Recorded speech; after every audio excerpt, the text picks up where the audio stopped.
இன்றே டவுன்லோட் செய்து உங்கள் ஃபேவரட் ஷோக்களை என்ஜாய் பண்ணுங்க.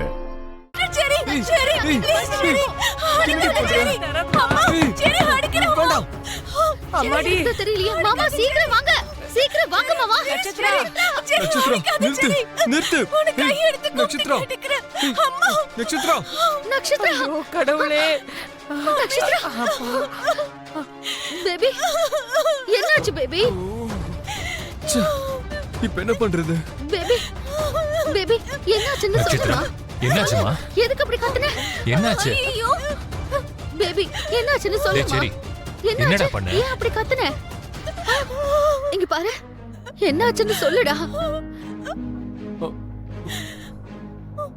ஐயோ, நீ இவ்வளவு தூரம் இறங்கி வந்தீங்க, என்ன நடந்தாலும் அட்ஜஸ்ட் பண்ணிக்குவேன்னு சொன்னியே. கொஞ்ச நேரத்துக்கு முன்னாடி கூட ஃபர்ஸ்ட் எய்டுக்கு எதுக்கு ஒத்துக்கிட்டேன்னு கேட்டதுக்கு டாடி சொன்ன மாதிரி அட்ஜஸ்ட் பண்ண கத்துக்கிறேன்னு சொன்னியே. என்னம்மா இது? பாத்தீங்களா மாமா, என் பொண்ணுக்கு எப்பேற்பட்ட நிலைமை ஏற்பட்டிருக்குன்னு? இதெல்லாம் உங்களாலதான் நடந்துச்சு மாமா. அம்மா நட்சத்திரா, என்ன நடந்துச்சுன்னு சொல்லுமா. நான் சொல்றேன் மாமா. டேய், நீ வாய மூடு. முதல்ல என் பொண்ணு சொல்லட்டும், அதுக்கப்புறம் தான் நீ சொல்றது என்னன்னு நான் கேட்பேன். அம்மா நட்சத்திரா, நீ சொல்லுமா. சொல்லு பேபி, என்ன ஆச்சுடா? சொல்லுடா. டாடி, நீங்க சொன்ன மாதிரியே அவர் தான் என் புருஷன். அவர் கால்ல விழுந்துட்டு பாலை கொடுத்த.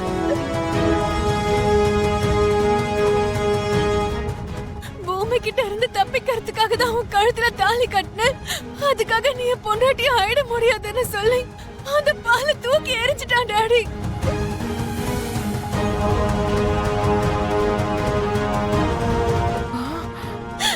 வேணும்னா அவன் கிட்டே கேளுங்க, தூக்கி எரிஞ்சானா இல்லையான்னு.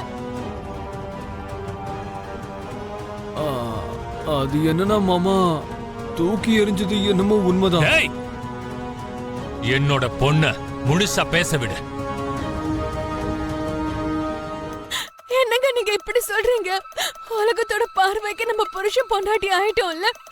என் டாடி சொன்ன மாதிரி அட்ஜஸ்ட் ஆகி வாழலான்னு.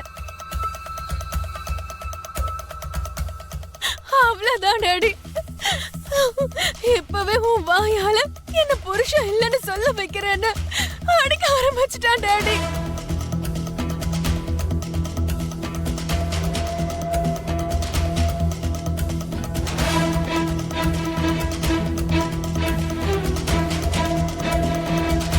என் கழுத்துல இந்த தாலி இருந்தாலும் அருந்தாலும் என் மனசுல எப்பவும் ககன் மாமா தான் இருப்பாரு. நான் இனிமே ஆரம்பிக்க போற டிராமாவை பாரு. எப்படி அவன் கிட்ட இருந்து தப்பிச்சு வெளியே ஓடி வந்துட்டேன் டாடி. இல்லைன்னா என்ன கொன்னே போட்டிருப்பான் டாடி.